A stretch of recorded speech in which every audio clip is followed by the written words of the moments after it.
Hey guys, welcome to the channel. As you see in the thumbnail, what if issei was angel apocalypse and kill angels? Before I start, please do support for more awesome content, and subscribe my channel and like this video. Go support and follow the Skylinemaster for writing that awesome fanfic, and also make sure to comment on this story. Link in the description. Let's start this video. Hell. A place of suffering found in many Judeo-Christian based religions. There are countless versions of this place found in many cultures, all of which resemble the actual place. The Chinese believe in Diu, a place where there are 18 levels of suffering, and people are placed in the level based on crimes they committed during their lifetime. The Japanese believe in Yomi, a world of darkness ruled by the Shinto goddess Izanami, a place of eternal suffering and damnation. It is a place that no one will ever escape from. Alas, however, most of these places are just distortions of the real thing. There is a hell, but the Christian notion of seas of fire, or drinks of flaming water, are false. Hell, or as the various inhabitants prefer, the Underworld, is vastly different from the Christian portrayals. The Underworld, for one, has about the same size as does Earth, but vastly larger land mass due to the fact that the Underworld has no oceans. Secondly, there are numerous parts of the Underworld, but the two largest territories are in the hands of the fallen angels or the devils. But now the territories are unified into one big territory. There are also other parts of the Underworld, each controlled by a different mythological ruler. There is Cocytus, controlled by the Greek god Hades, which is in the deepest part of the Underworld. There is Mictlan, a section of the Underworld controlled by the Aztec god Mictlantecutli, and his wife and goddess Mictecacitruatl. There is, however, one section in the far northwest of the Underworld that no single faction lays claim to, or even inhabits. The geography of the land itself is quite the enigma. Here, frozen streams crisscross deserts, which are laying at the foot of mountains taller than Mount Everest. This section of the Underworld comprises 20% of the entire Underworld, but it is so brutal that most life forms couldn't live in it for an extended period of time. Here, where weather violently fluctuates with violent hailstorms to month-long sandstorms, and where temperature can vary from near absolute zero to 1000 degrees Celsius, it is safe to assume that there are very few inhabitants. The creatures that reside here are mostly unknown, as the weather conditions forbid devil or fallen angel scientists from studying them, but it is known that creatures such as the lamia, telchines, and Greek mammoth are able to survive here. This unforgiving section of the Underworld is called the Axis Mundi, a land where beings go to die if they have a death wish. There are very few geographical locations in the Axis Mundi beside the Sarkissian Desert and the extremely tall Naraka Mountain, one of which is Sidene Cave at the base of the Ore Mountain, the tallest mountain in the Axis Mundi, and indeed, the entire Underworld.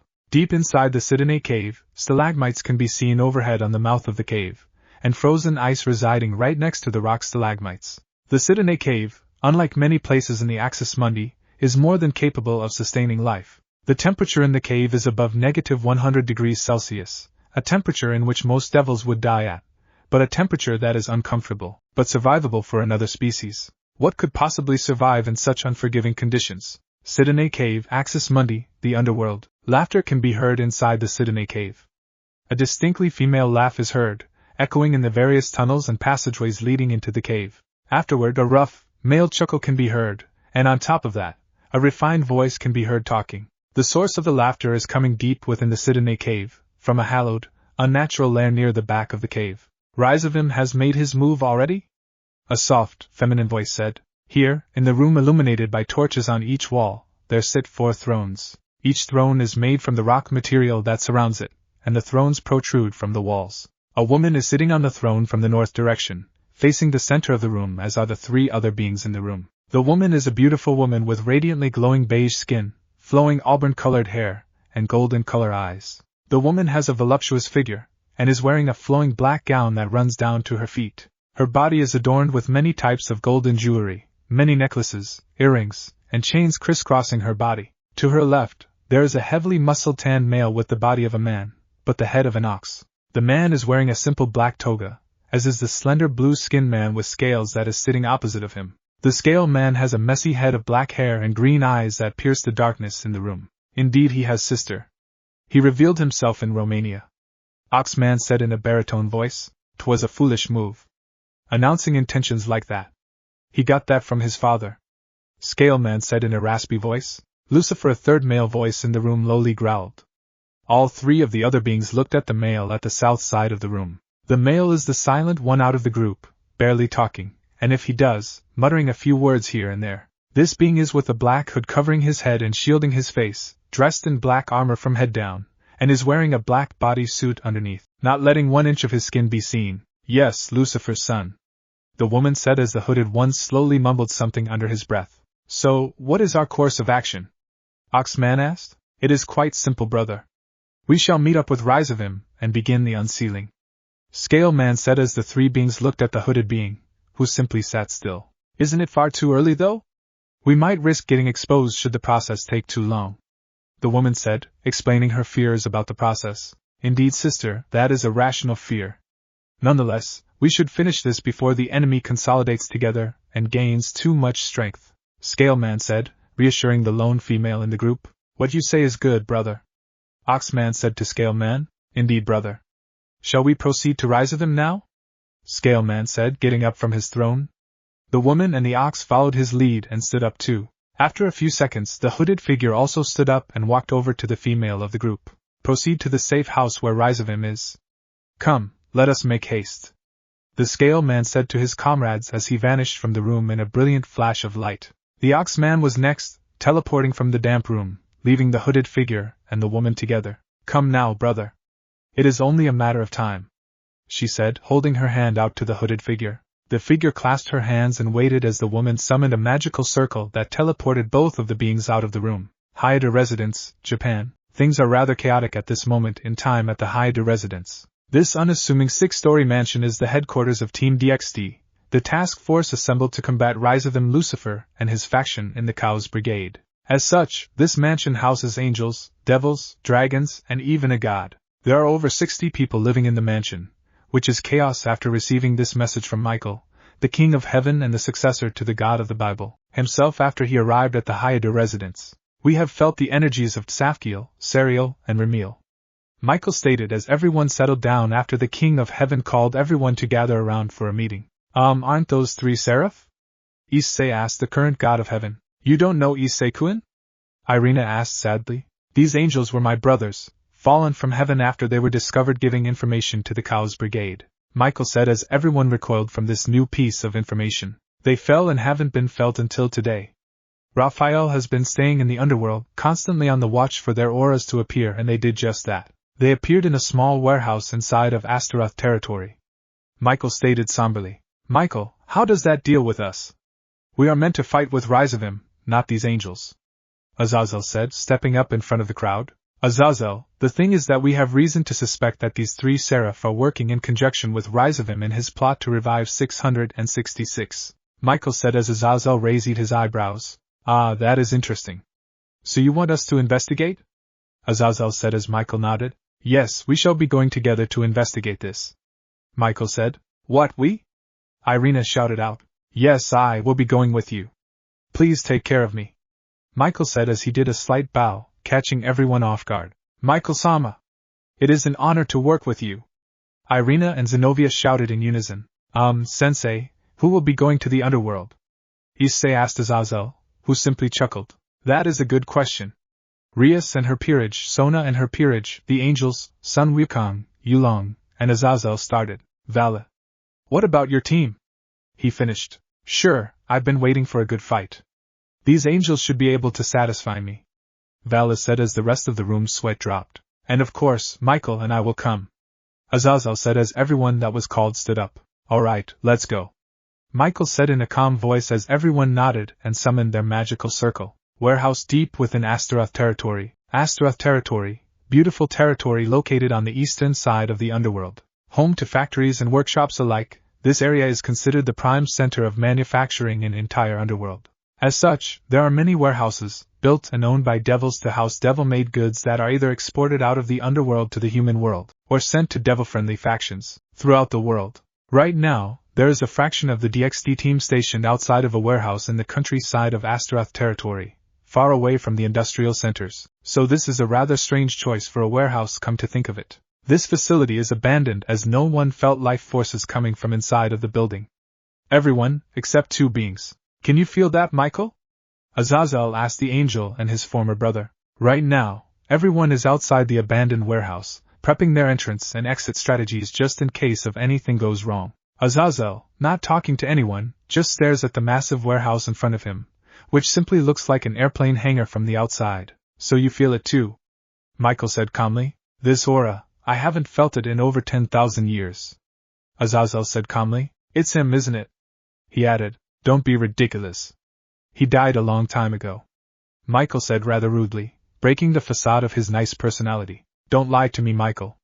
Azazel said, grabbing the angel by the arm and staring into his eyes. I'm not sure if it is him.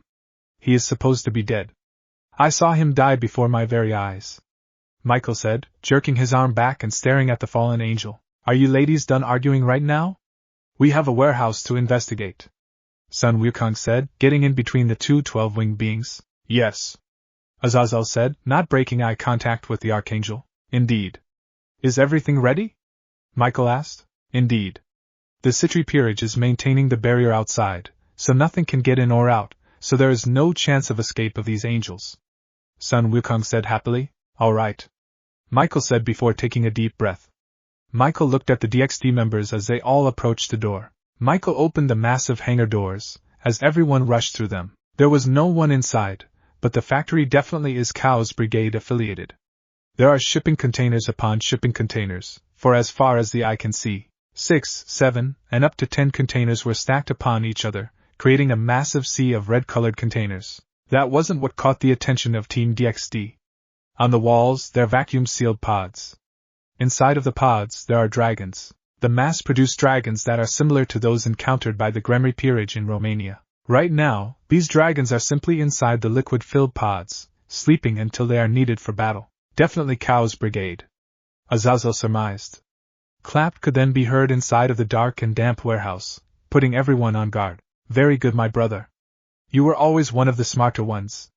A refined baritone male voice said. This shocked Azazel. He hadn't heard that voice in over 10,000 years. He was supposed to be dead. Show yourself. Michael demanded. Michael too was shocked. He was sure that he died as he saw him dying right in front of his eyes. This complicated things for Michael. Everyone assumed that he was dead, but apparently not. He survived. What's the rush, little brother? You aren't happy to hear from me after all these years? The male voice taunted. Hee, fine. I'll come out, brother Michael. A figure jumped from the stack of shipping containers and landed in front of Team DXD. It was the scale-headed man from earlier. Long time, no see Azazel, Michael. The scale man said as everyone readied their weapons. Sensei, you know this guy? Issei asked Azazel as he brought out his sacred gear. You didn't tell them about me, brother? I am hurt. The scale man said, putting his hand on his chest to feign hurt. I am Kimash. He said, getting a gasp from Irina and Zenobia. Kimash? Detestable god of the Moabites? Irina said in a shocked voice. Well, that is one name the humans call me. The scale man said in a rather disgusted voice. But you know what the name father gave me was, right, Michael? The scale man said in a questioning tone as everyone looked at the archangel, who was gritting his teeth. Hee, what's the matter, brother? Cat got your tongue? Well, I'll be nice and reveal the truth that you and father hid from the humans and the world, he said as his skin shifted to a light color. The scales disappeared and his skin became a tannish color. At the end of the transformation, the scale man is actually a very handsome man, with looks rivaling that of Azazel and Michael. I am Camille. Archangel Camille, older brother of Michael. Brother of Michael? Everyone in the warehouse shouted at the same time after hearing this shocking information. Don't lie about Michael-sama, detestable god. Irina said, defending the honor of the new god of heaven. Don't talk to me like that, you fake angel. Camille said in a dark voice as he released a fraction of his enormous aura. Also, it isn't a lie. Ask Michael yourself. Camille said, turning his attention back towards Michael. My, what a touching family reunion. I think I am going to cry. A distinct male voice said, clapping his hands in mock joy. Everyone in the factory paused except Michael and Camille, and Vala's anger immediately flared up. What's with the long face, Vala? You still mad at me for what I did? Blah, you kids today are so sheltered. I only caused your father to abandon you, nothing unusual, Rizavim said with a chuckle, appearing from the shadows with two women and a man with an ox head. In front of them, however, there was the shadowy hooded figure, whose aura is suffocating everyone in the room. One of the women is Lilith, the clone of Ophis that was made from power stolen from her. The others are the others from the cave back in the Axis Mundi. Remember them, Michael? HM? Camille said as the ox man's head morphed into that of a human's, revealing a handsome male face with messy red hair in its wake. No, you are. Michael started as his face trembled. Dead? No, dear brother, we are not. The woman said scornfully. You thought you managed to rid us during the Great War, right?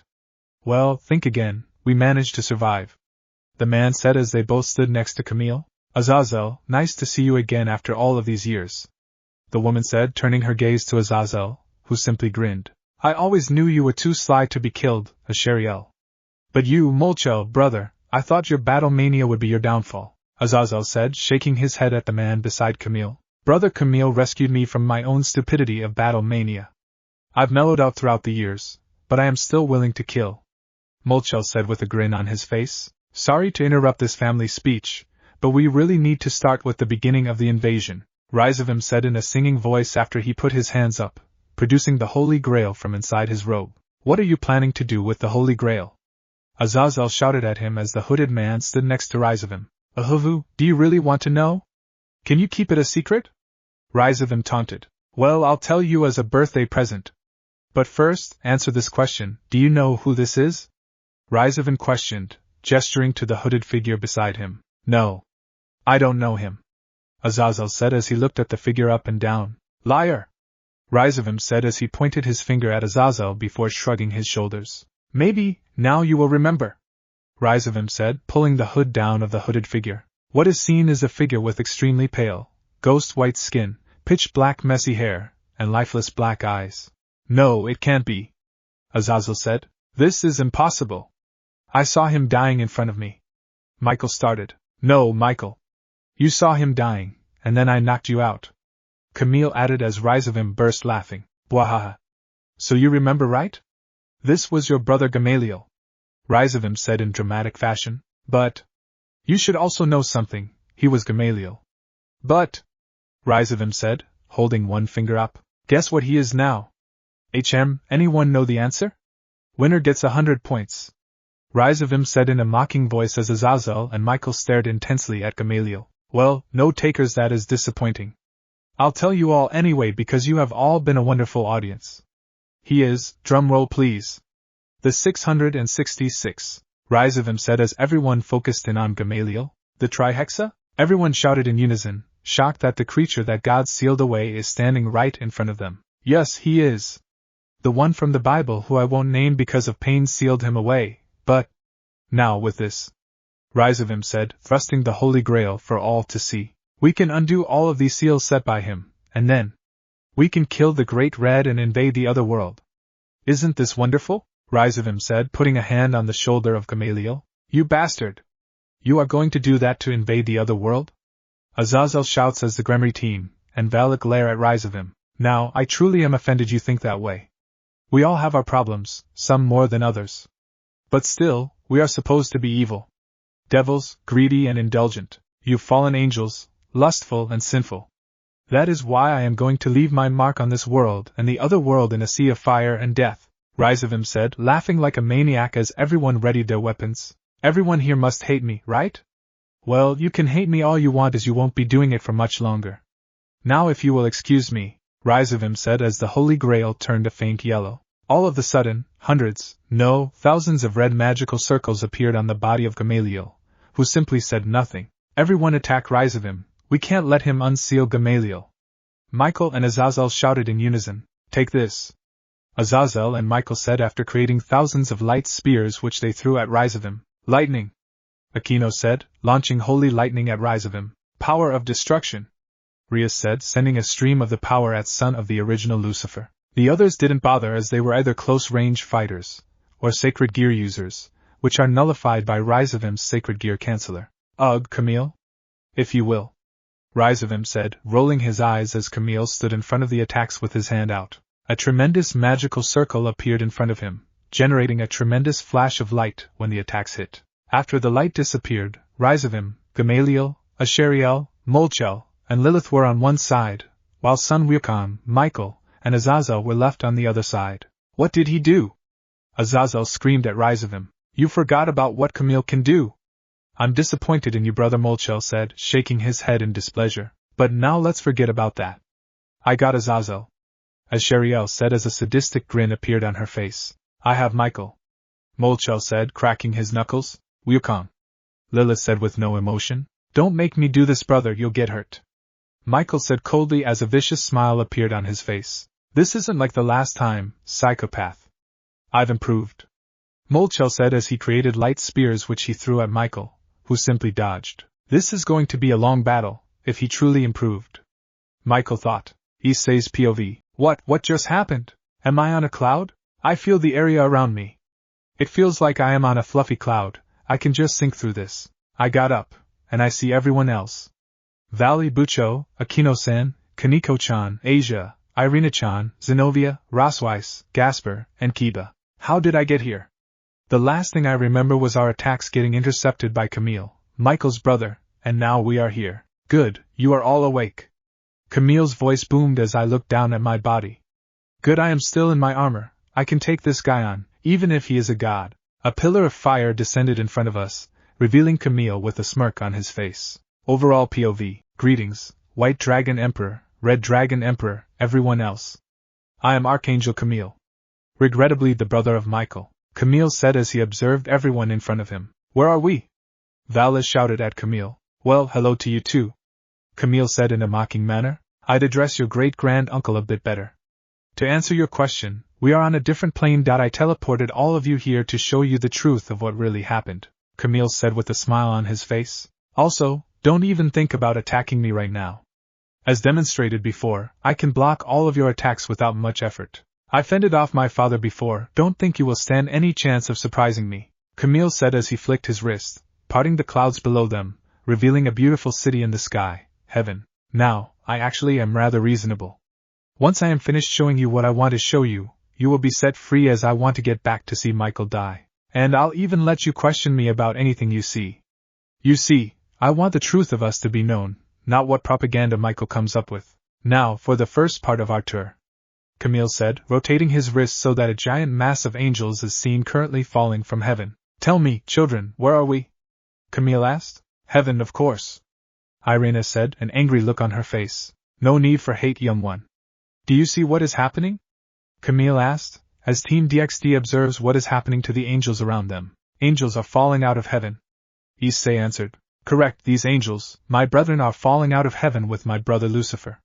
In other words, these are the first generation of devils, Camille said as Rias became shocked. Yes, Lucifer fell out of heaven with over 400 other angels, 72 of them extremely powerful ones, Agars, Citri, Glagiolavelas, Astaroth, Baal, Gremri. The list goes on, but you understand the general idea as these angels became the 72 pillars of you devils. Camille said as he shook his head in disbelief. Why am I showing you this, you might be thinking in your head. Great question. Because this, Camille said, snapping his fingers, changing the territory to a beautiful, lush garden, the Garden of Eden. Quite a lovely place. Camille said as 6 angels walked into the garden and stood near a tree. There is an extremely old-looking man with a beard and a staff, a young version of Michael, young Molchel, young Asheriel, young Camille, and young Gamaliel. Do you know who these people are? Camille said as all 6 angels stopped walking. Michael-sama is there. Irina shouted. Indeed, brother Michael is there. There is father, sister, me and my 2 brothers. You've heard their names before, but let me tell you again. Asheriel, Molchel, and Gamaliel, 3 out of the 20 seraphs of heaven. Camille said as Irina shouted out. Liar!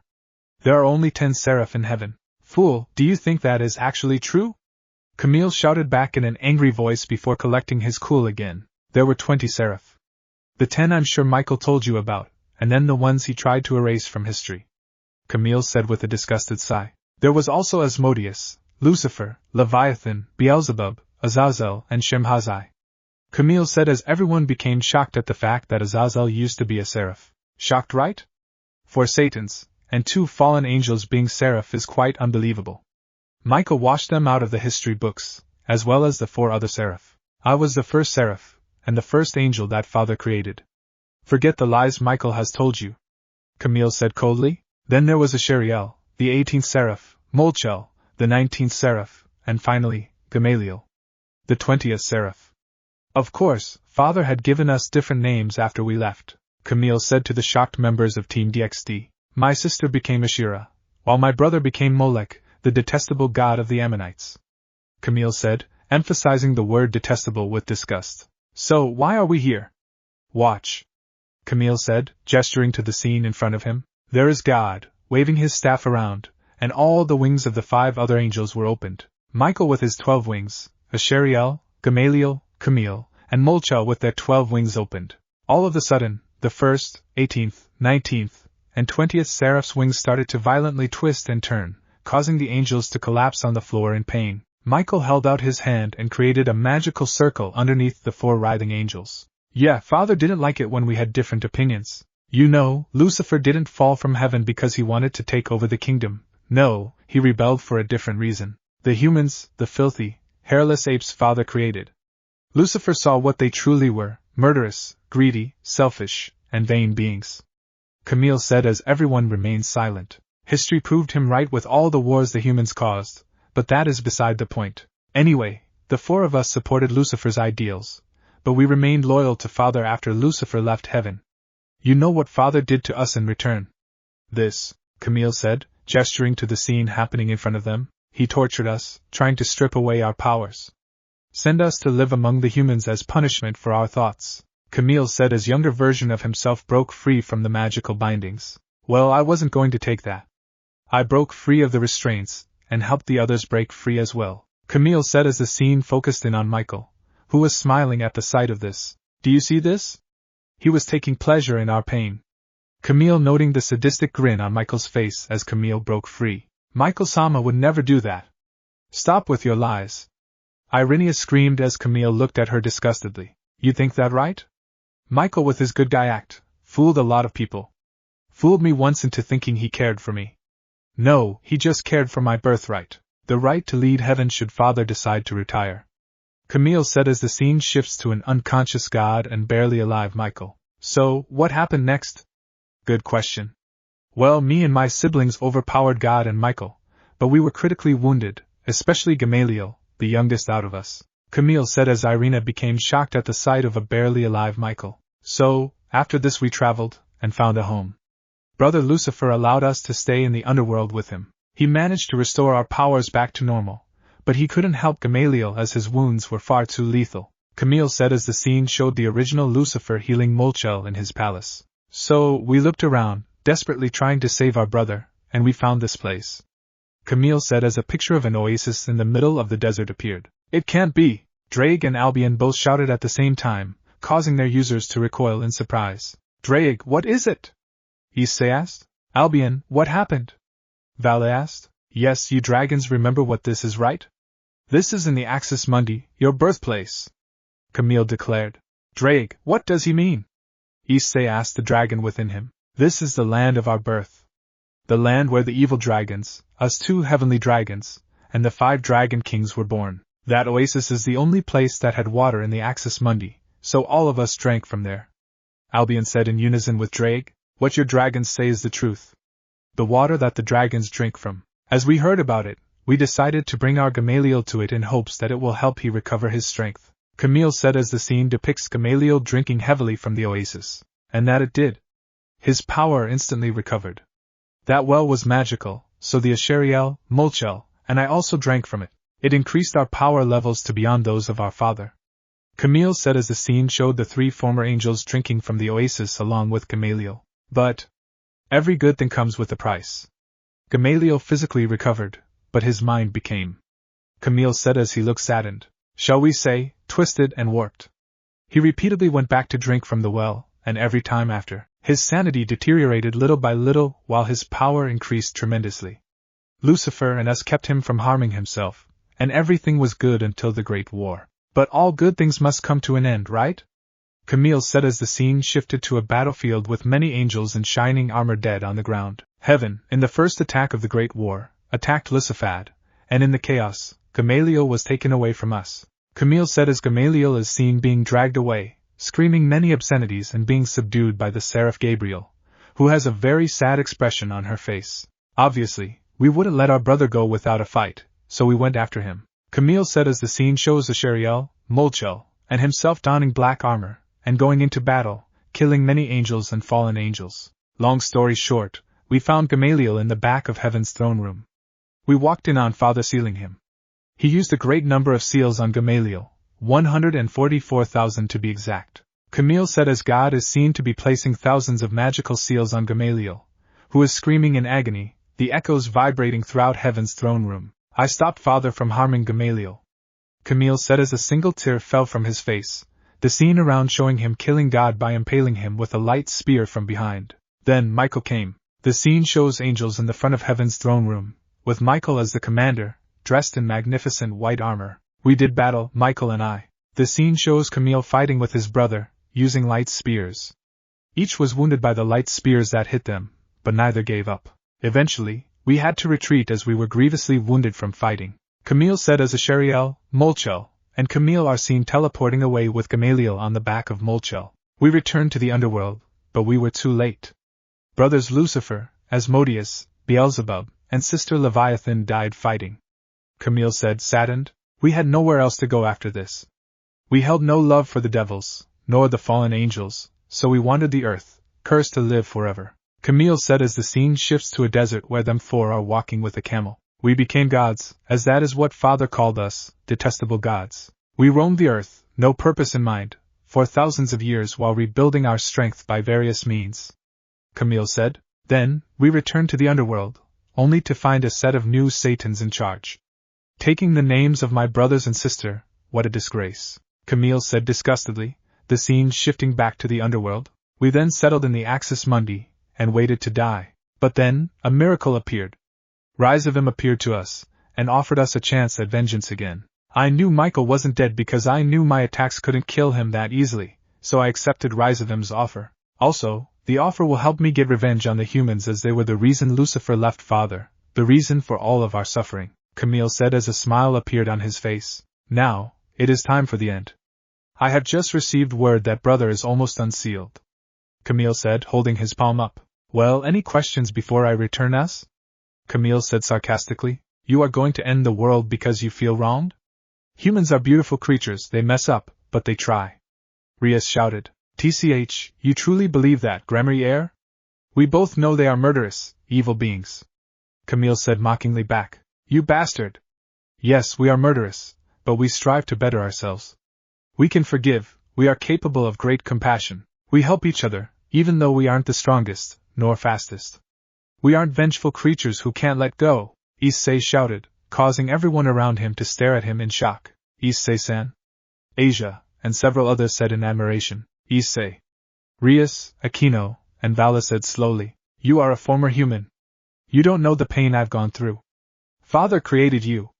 You filthy beings. And chose you over us. Asked us to bow down before you. But Lucifer saw through it.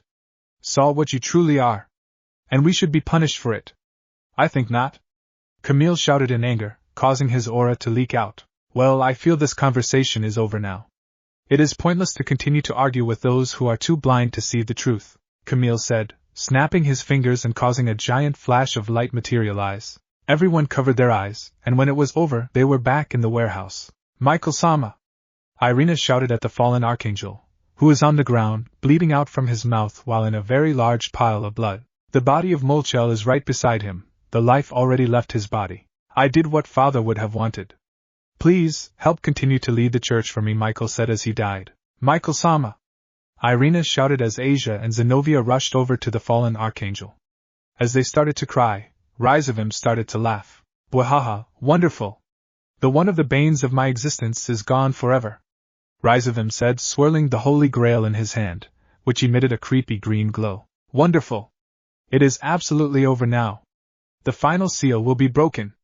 Rizavim said as he put the holy grail up to the remaining magical seal on Gamaliel. Brother shall be revived. Ashariel and Camille shouted in unison, flying back to the son of the original Lucifer. The final red magical circle on Gamaliel broke, and an ungodly amount of power was released. Everyone was thrown back, even Azazel and son Wiccan couldn't resist the amount of power being radiated out from Gamaliel. Camille, Ashariel, Lilith, and Rizavim teleported out of the warehouse as Gamaliel began to grow in size.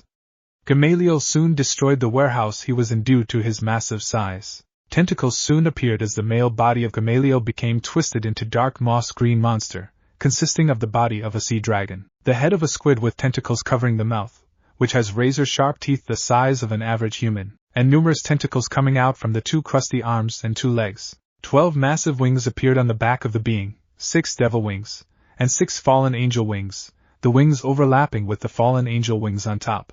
Gamaliel grew to the size of 200 meters, and let out a bellowing roar that shook the entire underworld. I have been reborn! Gamaliel shouted out, his voice shaking the very foundation of the world. Wahahaha! The end of the world has coming. The apocalyptic beast has arisen, Rizavim shouted, laughing maniacally as a tremendous red magical circle appeared underneath Gamaliel. You are too late, this world will end. Rizavim shouted to Team DXD as Camille and Asheriel joined him. Together, they focused immense amounts of energy into the teleportation circle while Lilith blocked the numerous attacks from Team DXD. After a few seconds on the teleportation circle, a tremendous wall of black light appeared on the edge of the circle, transporting the apocalyptic beast to the dimensional gap. Issei. Go with Valid to the dimensional gap to help kill the Trihexa. Azazel shouted as they nodded. Bwahahaha, do you think I'm just going to let you fight my precious Trihexa? Rizavim said as a blue magical circle appeared next to him. Euclid Lucifuge stepped out of the circle and faced Rizavim. Good timing.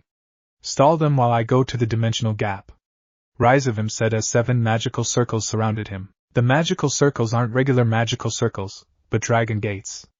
Each dragon gate was a different color, signifying a different dragon. 7 dragon gates. Azazel shouted. Yes, yes. Enjoy the evil dragons while I go to the dimensional gap. Lilith, Camille, let's go make sure nothing happens, Rizavim said, creating a black magical circle underneath him. Camille and Lilith got into the circle, which teleported them out as 7 dragons appeared in their place. Krom Kruch, Azidahaka, Grendel, Apophis, Layden, Yamada no Orochi, and NHCGR roared when they were summoned, again shaking the underworld. Dimensional gap. Great Red is doing what the Great Red normally does, which involves doing numerous stunts. However, a powerful presence soon interrupted his pastime as it entered the dimensional gap. Who's there? The Great Red roared, annoyed that its free time was shortened. Gamaliel came into full view, and roared back at the true dragon. Apocalyptic Beast! Great Red roared. In response, Apocalyptic Beast roared back, 10 times louder, causing the underworld to shake. Back in the underworld, it's starting, the end of the world. Asheriel started laughing madly when she felt the vibrations from Gamaliel's roar. Asheriel flew up, her 6 devil wings and 6 fallen angel wings visible. Issei, save the world. Azazel said as he met his sister in the sky. It has been far, far too long since I have had this many able opponents to kill. Time to kick back and just have fun killing today. Let's see, who shall be my opponent today? There are so many to kill, choose from. Whoever shall I pick? There is an angel brat. Meh looks too weak, I'll kill him later. The Gremry girl and her peerage. I don't kill women unless they provoke, or I am really, really lazy. There they are. Yulong! And Vritra is here too. Great, more to kill and feast on. I shouted in joy as the boy wielding Vritra's dragon appeared in front of me and Yulong circled overhead. Krom Kruch, we don't have to fight. You know this can be stopped by not fighting. Vritra said those bitter words as I smiled. Vritra, you were once one of us. Getting killed by Indra took away one of the best dragons, King of Forbidden Freedom Dragon, Vritra. Don't ever call me that again, Krom Kruch. Vritra spat at me in an angry voice. Why that attitude, my brother? Yulong, have you given any thought to my offer? I said as Yulong landed right next to Vritra's host. Of course not. I like this partnership I have going on with Sun Wukong. I'm not going to leave that to destroy the world. If I do that, what is there left to eat? Yulong said happily. Well, we have nothing left to discuss then. You two can come at me with all your power then, I said calmly, waiting as Vritra's host entered into Balance Breaker, engulfing himself in armor. Let's engage in battle, brother. Grendel's POV. There she is. The red-headed one that took half of my head off. She gave me lots of pleasure in that great fight, but I can't just let my head go without revenge. Oh, they see me now. She and her little group of friends are all staring at me with such hate. I just love it. Yes, yes, yes. Bring your hate to me. Power yourselves with the hate within your bodies. Hey, bitch. Ready for round 2? I shouted, laughing as she prepared to launch that stupid blast that she took my head off with last time. Not going to happen, I said, dodging that ball of destruction as flew past the half of my head that is still remaining. Bwahahaha, burn bitch burn. I shouted, sending a beam of fire at her little group of friends that they all dodged. Good, good, make this a fight. I want to enjoy this before I kill you all and eat your corpses. Alright, to my right, there is a brutish blue-hair brutish girl with a sword, a blonde pretty boy with a sword, a little Nikomata girl, and a Norse woman. On the left, there is that redhead bitch, a fallen angel/devil mutt, and a half-breed vampire. Great, a mix of rejects to fight. 7-1 odds, just the way I like them. Azi Dahaka's POV. Meh, why do they get all the good ones? Here I am, ready to kill and devour the flesh of devils, but there is no one I can see that isn't already occupied. Apophis is fighting the first-generation Monkey King and the current one, that should be me. Crom Croach is fighting against Vritra and Yulong, two fitting opponents that should die by my hand, not his. Grendel is fighting the Gremry girl and her peerage. They might not be a challenge, but at least his is fighting. Layden is engaging Zenith Tempest user, and is having a great battle. Damn him! Why does he get the action and not me? Yamada no Orochi is fighting against the Citri girl right now, and he damaged them. Yes, burn, burn and suffer. A great mass of beings is headed in our direction. It appears that they are. Yes, Norse forces. Now I can go kill some. Shit, curse you Nialgar. Why are you engaging those who are meant for me? I turned around and roared in anger, but then a smile came upon my face. They are just in front of me. The team of the Rise of M's grandson. Those that have given me such orgasm with their attacks. Yes, I want to relive it again. Do it, fight me again. I opened my mouth and charged a ball of darkness, which I launched at them. The blonde magician girl dodged it, and they all turned to me. Yes, dodge it. Make it fun and worthwhile to kill you, girl. I threw another ball of darkness at the girl, but the ball was slashed through by a male. I wasn't fighting you. You won't stop me from killing that little girl. Well, I guess the wielder of Holy Sword Caliban will be a great stick for me to clean my teeth with. I sense them gathering around me.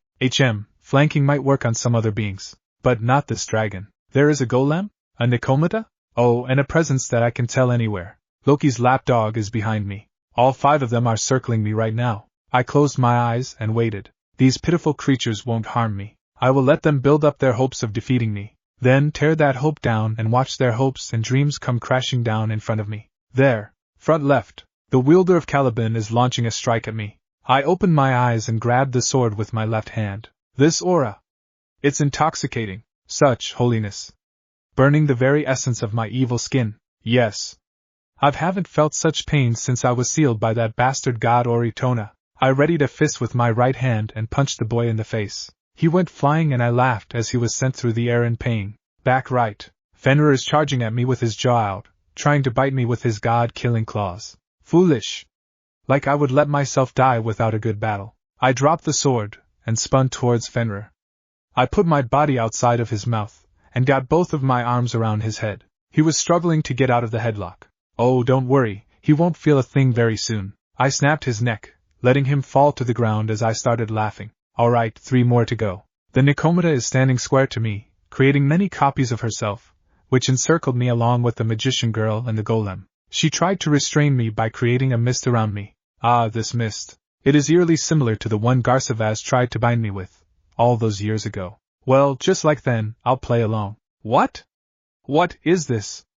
I said, hoping to encourage them to come at me. Well, it appears to have worked as the golem is charging at me now. Its arm is charging into? Some modern weaponry? I'll take it. Satisfy my desires. The golem's weapon fired rocks at me. TCH, it is just a fast rock catapult. It annoys me. I easily broke free from the mist the Nikomata set for me. I grabbed Fenrir's dead body by a thong, and spun around, before flinging it at the Nikomata. She dodged the body as I grabbed Caliban. I rushed at the golem, thong in hand, dodging the rocks that are coming out from it. I took the swing of his arm, and stabbed the golem in the chest with the sword. It recoiled in pain as I kicked it in the face before spinning around and hitting it with my spiky tail. I finished the golem off with the thong of Fenrir, impaling the golem with it. Moo, there is no blood. I'm upset that there is no blood that came out from the golem. I turned around to see the magician girl on one side of me and the Nikomata on the other. I glanced towards the girl and then rotated my head to the Nikomata. Come on, I know you can do it. Do what your comrades failed to do, I said in a sweet voice, hoping to encourage them. The girl launched a destruction ball at me while the Nikomata attempted to disrupt my chi. I laughed at the chi disruption while I took the destruction ball with one of my wings. The ball completely destroyed my wing, causing me a great deal of pleasure. Alright, enough playing around I suppose. I charged at the magician, who tried to keep me at bay with Norse and anti-dragon magic. Yes. Futilely defend yourself as I kill you. I dodged all the anti-dragon magic while taking all the Norse magic head-on. The pain is overflowing. The pain is indescribable. Such pleasure I haven't achieved yet. Good. For the pleasure you've caused me, you've earned a quick death. I eventually reached her, and swung the caliban at her neck. Ah, a clean cut. The head of the girl went flying, fear on her face. Yes, your fear is so delicious to me. I then turned to the Nikomata, who looks enraged. Ah, you're angry that I killed your friend. Don't worry, you'll soon join her wherever she went. I rushed at the Nikomata, who rushed back at me. Yes, come to your doom. We almost collided, but at the last second, my body shifted to the side, and she managed to scratch my face. Space-time manipulation. Whatever, her abilities aren't on the level of Oritona, so that trick won't happen again. I launched myself at her again, and she charged up a ball of fire. I took the ball of head-on and threw Fenrir's Fang while inside the fireball. The Fang hit her in the stomach, leaving a look of shock on her face. The gratification I felt was immense as I saw the look of despair on her face. Yes, you now realize that you never stood a chance against me. I closed the distance on her, striking the Fang deep within her body. A large amount of blood came out as she fell to the ground, blood gushing out of her mouth. I stood on top of her, smiling at the pain she has now. I crouched down, pulling out Fenrir's Fang, and suddenly I felt another Nikomata presence, approaching fast. I dodged a kick by the new Nikomata, and moved out of the way before turning around. It is a little girl with white hair. She looks absolutely enraged now. I took Caliban and slit my left wrist with it, drinking the blood that came out from it. I am thirsty from the battle, and nothing quenches thirst like blood. I feel refreshed from the blood and turned my head to her and smiled. Hello there, little girl. You seem lost. Do you want to be next? Asheriel's POV. It is finally done. Michael is dead. What to do, what to do? All of the dragons are currently fighting. I see numerous reinforcements coming. Ah, angels, time to say hello to my brothers and sisters. One is coming straight at me. A woman with long blonde hair. It's her. I haven't seen in her so long. Gabriel. You made it. I smiled as Gabriel flew next to Azazel. Sister. What have you done? She shouted at me with an angry face. Please don't do that. You'll make want to kill you even more. Well, I thought you would greet me better after you helped banish me from heaven by lying to Father. To answer your question, I did what I've wanted to for thousands of years. I watched Michael die in front of me. I would have loved to kill him myself, but Brother Molchel sacrificed himself instead. Why, you killed Michael? Gabriel said in a furious voice. Why, yes, why wouldn't I want to help kill the person who kicked us out of our home? In fact, we still have a score to settle, sister, I said as I readied a light spear in each hand. I readied all of my wings, my 6 angel and 6 devil wings, for flight. Gabriel looked at Azazel, who nodded in response. Azazel looked at me, as did Gabriel, but she looked at me with hateful eyes. We are really going to do this, brother? We have no grudge. In fact, you should have a grudge with Gabriel. She helped kick you out of heaven, and you are going to fight on her side? Well, you make good points, Asheriel, but yes, I'm on her side. I like this world. The humans make everything interesting for me.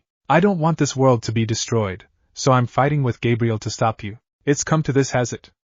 I said disappointedly. I actually liked Azazel. It is going to be a shame to have to kill him. Well, prepare to die then. Euclid Lucifuge's POV. Everything is going to plan. Master Rizavim will indeed be proud of what is happening here. It is my duty to make sure that there is no interference in his battle with his grandson. She's here. I smile and turn around. There she is. Then there's him. The one who stole her from me. They are both flying above me, staring down at me with pity. Sister, how lovely of you to appear here. Shame that you had to bring him. I said as my sister stared directly at me. Euclid. Why are you doing this? She asked me in a shocked voice. Why? Why, you ask? I am doing what Father would have wanted. I am doing what us Lucifuges do, support the true Satans. Everyone in our family did so. Everyone but you, my dear sister. Have you forgotten what we Lucifuges are? I finished. No. I have followed the path of peace and sanity. Something you clearly have forgotten, brother. She said. Those words coming from you, dear sister, are stinging me to the core. Sanity? Are you sure I am the insane one? You are the one who is insane. Betraying our family, marrying the frauds. I said, glancing at Serzex disgustedly. The man that caused my dear sister to defect from our family. The bane of my existence, and the creator of all of my problems. Brother, why are you doing this? You can cause it all to stop. the stealer of Master Rizavim's name said. Don't call me brother, fake Satan. And yes, you are right, I can cause it all to stop. I shall kill you and then kill my sister who went to the ground and became a slave to the Gremry, I said, opening my boosted gear gauntlet. Balance break. My entire body became engulfed in the armor of the Red Dragon Emperor. Must we do this, brother? Graphia asked me sadly, causing me great sadness within. Indeed. Don't worry, sister, I'll free you from this life, I said, flying in front of my sister and the fake Satan Lucifer. Very well then. It appears we have no other avenues of recourse, he says in a polite voice. Shitty fake Satan Lucifer. His polite voice angers me. All the pain he caused me, and this bastard is talking to me in a kind voice. Indeed. Time to restore Master Rizavim's name to honor. Boost boost boost boost boost boost boost boost boost boost boost boost. The voice in my sacred gear echoed as I rushed forward at the fake Satan Lucifer. Fake Satan Lucifer dodged out of the way, as did my dear sister. I flew past them, and spun around to see hundreds of red spheres flying at me at very high speeds. So, this is the Bale power of destruction. Very well, I properly researched its weakness for the very day I killed the fake Satan Lucifer. I smiled, creating mirrors in front of all of the spheres. He looked shocked as all of the spheres reflected in different directions before dissipating. I smiled as Graphia launched thousands of ice spears at me. Boost boost boost boost boost boost boost boost boost boost. I destroyed all of the ice spears and Graphia returned to the fake Satan Lucifer's side. Are you surprised, fake Satan Lucifer? I have researched in depth your powers. Your Bale's power of destruction and the Gremry's affinity for magical talent. You personally like your ruin the extinct as a way to prevent unnecessary damage to the surroundings. Your Bale power is said to have the power to destroy anything. That is false. I have discovered a material that can reflect your beloved power of destruction I have learned to create and now, your power is nullified, I said, earning a look of shock on the face of the fake Satan Lucifer. Perhaps. But you can't reflect this, he said as massive amounts of power encircled his body. Very well, it appears he is using his aura of destruction ability. I am indeed right as his body completely morphed into the Bale's power of destruction. The entire underworld shook at this as I heard the aftershocks of the earthquake. He rushed at me, probably to grab me and destroy my body. Foolish. Fool. That isn't the only flaw in your power of destruction that you cherish, I said, reducing the energy signature of the surrounding area around him. What is happening? He shouted as his body turned back to normal. Your power of destruction relies on converting magical energy to pure destruction. You rely on power, which comes from within and from the environment. I found that if the environment has no energy, there is nothing to draw from. That being said, you could simply use your reserves to fuel it, I said, earning a snarl from him. He realizes that he can't use his reserves unless he wants to be weakened. He still rushed at me, charging up thousands of lightning bolts at me. I smiled at his reckless approach as it will make killing him that much easier. Boost boost boost boost boost boost boost boost boost boost boost boost. The amount of power is simply overpowering right now. Let's fight. I dodged all of the lightning bolts as they flew at me. We closed the distance on each other, launching punches and kicks at each other. I smiled as he kicked me in the body. I launched a 2-punch combo to his head, which landed. He flew back and then rotated his head just in time to see my kick aimed at his head. He flew to the ground as I felt my sister rapidly approaching from the back. He caused a giant crater in the ground. That was the last thing I saw as I rotated my body to face my sister. I turned in time to see an ice spear in her hands. I grabbed the spear by the tip, crushing it with my right hand as I punched my dear sister in the face with my left hand. I sent her flying back as I resumed my fight with fake Satan Lucifer. He is rising from the crater as I flew above him. He is bleeding from the lip, and is limping out of the crater. I launched a hail of ice spears at him. He destroyed all of the spears with his ruined the extinct spheres. I guess I will have to do this the old way. I flew up to him, and punched him in the face with a right cross. He dodged the punch and countered with a left hook, which hit me in the face mask of the armor. I smiled as I kicked him in the left leg, causing his knee to buckle before he regained his balance. I punched him in the body with a right hook before throwing a kick to the face of Satan Lucifer. He blocked the kick with his arm, and countered with a punch to the stomach. The punch had the power of destruction on it. Crap, I couldn't create the material quickly enough to stop it, and the fist ripped into my armor. That damaged my armor significantly as the armor disintegrated. I quickly regained my focus as he tried to punch me again with the power of destruction. I dodged under the punch and countered with a powerful uppercut, sending him flying 10 feet in the air before he fall back down to the earth. He is bleeding profusely from the mouth now as I approached him cautiously. I stabbed all of his arms and legs with ice spears, pinning them in place. I knelt by his face. He spit blood in my face while I wiped off while smiling. I grabbed him by his hand, causing him to scream as his flesh was ripped by the spears. I held him with my left hand and readied my right hand. I've been waiting to do this for millennia. I am going to rip out his heart with my bare hands and then destroy it. Shink! What is this? I look down at my body, and a giant ice spear is protruding from my stomach. I feel a hand on my left shoulder, a soft hand. My sister's hand. Brother. I heard my sister Graphia whisper in my ear. Graphia, this is it? I said. How could I be so careless? I was too busy focusing on the fake Satan Lucifer that I completely forgot about my sister. I looked back at fake Satan Lucifer, who has blood running down to his chin, his right fist, materializing, a ball of destruction. Why can't I move my body? My body is not responding to my commands. It is going to be the end, dear sister. I never meant for this to happen. Please forgive your foolish brother for all I've done. I love you, I said as the ball of destruction came from fake Satan Lucifer's fist and approached my face. Master Rizavim, please forgive me. I have failed you. This feeling, such a liberating feeling. I have been reborn and freed. This body. Such power. Such energy that I now have. Where am I? Where is my brother? Camille? There. I see, brother. Fighting. Fighting with a suit of armor. Why? Why is he fighting? Yuhu, looky over there. A man with long silver hair and a silver beard said to me, pointing in another direction. Who is he? Wait. His aura. It is vaguely familiar. Lucifer?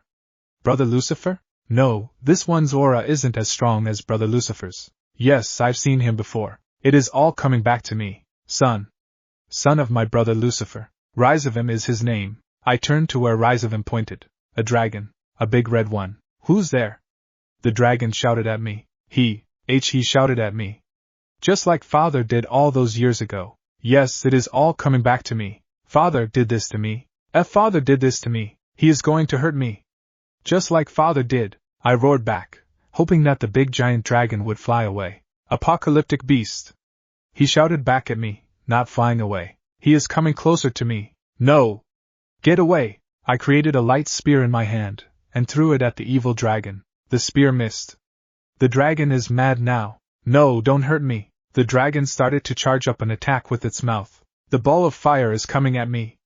I blocked it with my wings, overlapping my body. The ball disintegrated when it hit my body. The ground violently shook as the dragon took to the sky. The dragon is firing more fire attacks at me. I jumped up and opened my wings, flying towards the dragon. It attacked me. I'm not going to lying down to this one like I did to Father. The dragon must die. Lilith's POV. I do not like this.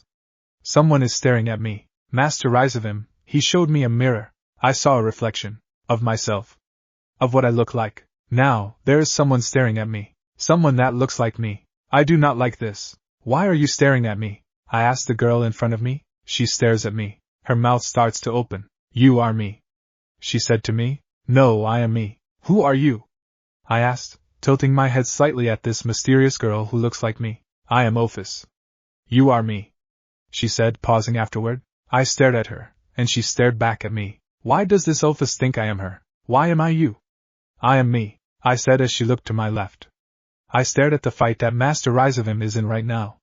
He is fighting the one he calls his bastard grandson. I should be helping him. He said no, and let me walking around this place. The place he calls the dimensional gap. You are me. You were my power. She said, as I wondered what she meant. I am not of your power. I am of Master Rizavim. That is what he said to me. I said, still looking at Master Rizavim as he flew around. Master looks at me. He is smiling. I like this. I feel a warmness in my heart. Lilith! Why are you standing around for? Kill the girl in front of you. Kill Ophis. He said as I nodded. I turned my gaze back to the one who calls herself Ophis. I see. I must do what Master Rizavim says. I must kill Ophis. Great Red's POV. TCH. So this is the power of the apocalyptic beast that was sealed by the God of the Bible. Such power. I haven't been threatened with such power since the time that Ophis actually was serious about kicking me out of this place. It is flying around, launching light spears at me. These light spears. They felt much more powerful than any of those thrown by angels that have foolishly wandered here. These are even stronger than those thrown by the God of the Bible when he tried to murder me here. I haven't had such a battle in many millennia. Might as well enjoy myself. I launched a massive ball of pure energy, drawing energy from the surroundings as it charged up.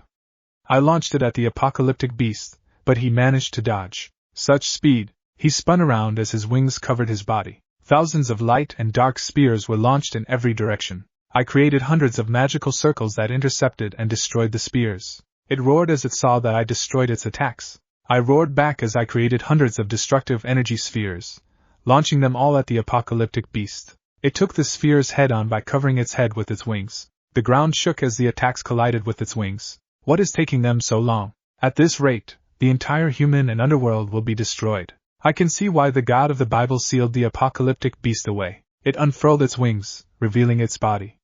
Not a scratch on it. Damn, those wings blocked my attack. Wait.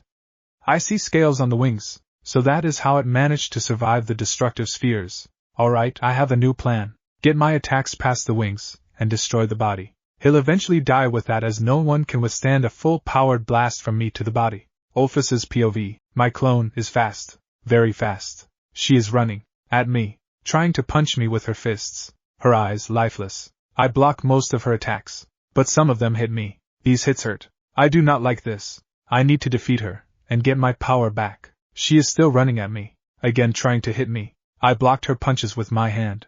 I punch her in the face. She went back, then looked at me. She growled at me. I really do not like this. She makes me angry. I do not know why I feel this way. I block a kick from her. I punch her in the face again. This time, she fell to the ground. I followed her to the ground. I looked at her face. Her eyes are closed. I shall try to take her back inside of me. I put my right hand on her. I feel her, no, my power within. I start taking back her power. I am feeling stronger now. Her body is becoming smaller. I continue taking power. Her body is shrinking. I almost took all her power. Her body is no more. I have taken all of my power back. I feel complete again.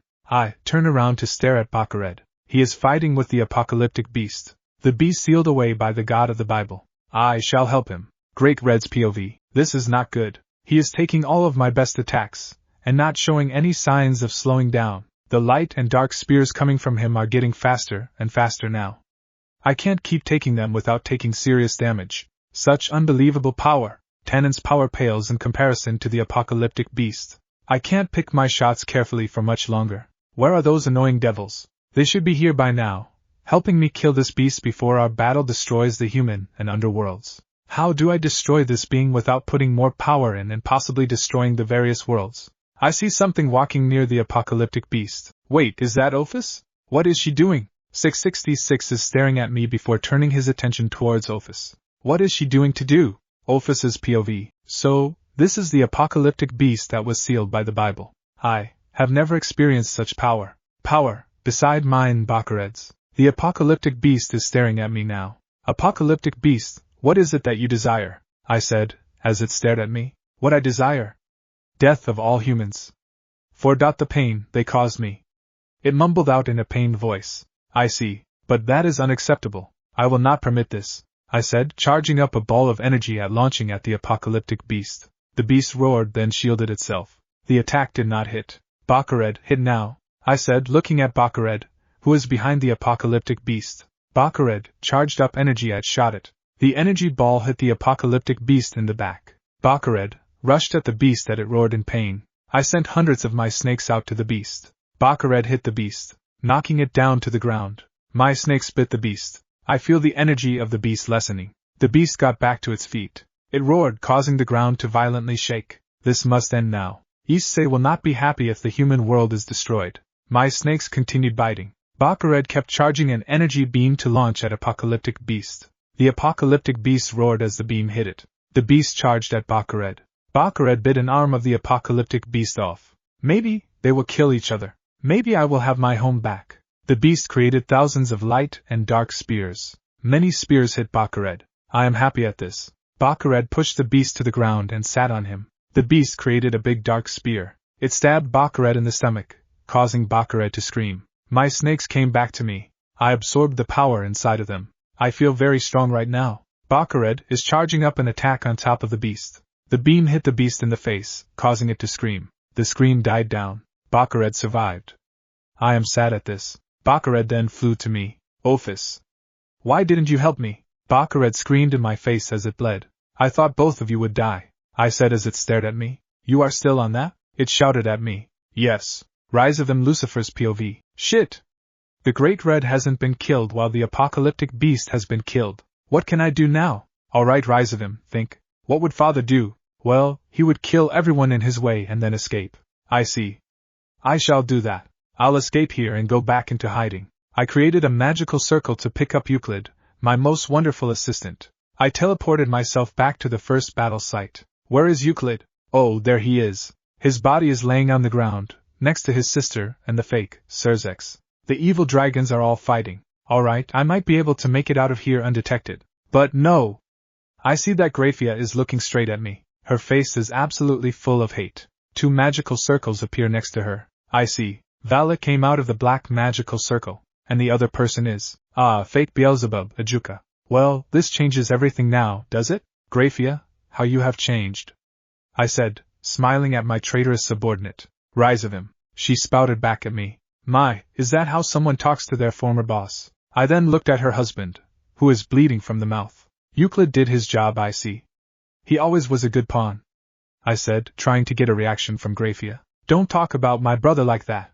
She shouted back at me, her face enraged. You might want to take him away, I said, glancing at the bleeding fake Lucifer.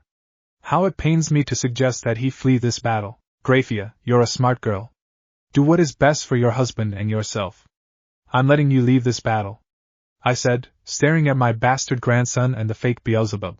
She glared at me, as did Vala and Ajuka. She held her husband up, creating a blue magical circle underneath them. It is the Lucifuge circle that appeared under them. The circle expanded to cover both of them. The circle started to disappear. Alright, almost time for battle. 3, 2, 1, the circle disappeared. I created a black magical sphere in my right hand, smiling at the two in front of me. I can't wait to show them this power. I call it Transdimensional Clairvoyant Sphere. I've worked on this for thousands of years, and it is now time to show it to the world. Time to show you Transdimensional Clairvoyant Sphere. Let's battle. Who wants to be the first to fight an old man such as my wonderful self? I asked the two in front of me. I fiddled with the Transdimensional Clairvoyant Sphere, smiling as I eyed both of them carefully. It's awesome to have so much power. I waited around for something to happen, but nothing happened after 5 seconds. My bones are going to turn to dust if I continue waiting around, so might as well take the initiative. Fake Satan Beelzebub. You probably are a bigger challenge than my weak bastard of a grandson. Come at me, I said, smiling at the fake Satan who looked at Vala for a moment. Vala looks mad. Did I hurt his feelings? Vala nodded at the fake Satan who nodded back and then looked at me. Say, your power is called the Kankara formula, so I've heard. I'll let you counter my first move. I'm interested in your powers. We could have met each other on the battlefield all those years ago, but better late than never, right? I said these wonderful words as I launched a beam of darkness at the fake Beelzebub. He created a red magical circle in his hand, with many formulas and words moving very fast. Your powers of calculation are very well known throughout the Underworld from what I gathered. Too bad that this won't work now, I said as his eyes widened. He dodged the beam of darkness and looked at me with shocked eyes. Should I explain? You see, I needed to gather information on you and Cerzex. We gathered enough information on Cerzex, and Euclid prepared accordingly. But you were always the mysterious one. Your powers were very well known, but not very well studied. I continued. Can have that, can we? I said, smiling at the fake Beelzebub's shocked face. You see, I was the one who found your location in the human world, and I sent my men to confront you. You know, that human. What was his name? Seagull or fried squid or something like that. It was funny seeing them all die, and it served its purpose of uncovering your abilities. We, and I mean me, managed to counteract your Kankara formula. It wasn't easy, no, definitely not, but we managed it apparently by the look on your shocked face. It was actually really simple, considering who I am. Did you really think something like that would work on someone like me? I asked them, upset that they would underestimate me. Me, son of Lucifer, father of all devils. So, what will you do now? I asked them, urging them on with my left hand. He stared at me, before launching thousands of thunderbolts at me. I smiled and simply looked at the trans-dimensional clairvoyant sphere, which glowed a faint red before morphing. Balance breaker. Valum alium. I said, smiling as all of the thunderbolts stopped in their tracks. I then looked at my right hand, which was holding a dark spear of energy. I then looked at the two in front of me, and held out the spear. Can you feel this? I shouted at them. I can certainly feel the aura from this spear, but it doesn't bother me as much as it used to. It can't be? Ajuka shouted. True Longinus? My bastard grandson added. Yes. Indeed, it is the spear of Longinus. I shouted at them as I pointed the spear at Vala. The spear launched a blast of energy, which Vala unfortunately dodged. Shocked? You should be. I have ultimate power with my transdimensional clairvoyant sphere. I shouted at them, laughing as my spear launched many more energy blasts at them. How do you have such a power? Ajuka shouted at me. You know of my sacred gear canceller, right? It has another power. You see, all of the sacred gears that have been pointed at me, their powers don't simply go away. Energy doesn't simply go away. You as a devil of science should know this best. I said, laughing at the fake Beelzebub. Anyway, all of the attacks were cancelled, but their abilities were trapped inside my consciousness. My thousands of years of living, I have faced all 13 Longinus many times, as is the case of the other sacred gears. In essence, I have the abilities of all the Longinus within me. I have the abilities of the subspecies, the balance breakers, and all 13 Longinus within me. In other words, you can't beat me. I smiled at them. I have transcended my father, and will kill all of you now, and make my legacy here with your blood. Ajuka Beelzebub's POV. Impossible. Achieving a state where he transcended the realm of power among us devils. How shall I go about defeating all of the powers he has? I look at Vala, who has a helpless expression on his face. I then stare back at Rizavim, who has a cocky expression on his face. I launched a massive hailstorm at Rizavim, who simply smiled as he raised his hand. The spear in his hand transformed into a crucifix-shaped object. No! The Incinerate Anthem Longinus, Balance Breaker. Kila Ray Pilthora, the power faced when I battled Johann Weyer. He said as a tremendous wall of holy fire destroyed all of my hail. I grimaced and then thought of my next attack. I then looked at Vala, who dodged a separate wall of fire. Elemental destruction. He can't possibly stop all of the attacks at once. I created tremendous storm, with fire, water, lightning, darkness, and earth, and sent it as a tornado. He simply smiled, however, and muttered the words, Balance Breaker. Ziramat Quanari, the power I faced when I Suleiman the Magnificent. He said as the crucifix turned into a battle axe. The Regulus Nemia. The battle axe glowed a bright yellow as the entire ground shook. Just what is happening? The ground below the tornado opened up, swallowing up the tornado, before closing back up. He just ate the tornado. Come on, Ajuka Beelzebub. I know you can do better than that. Do I have to take the fight to you instead?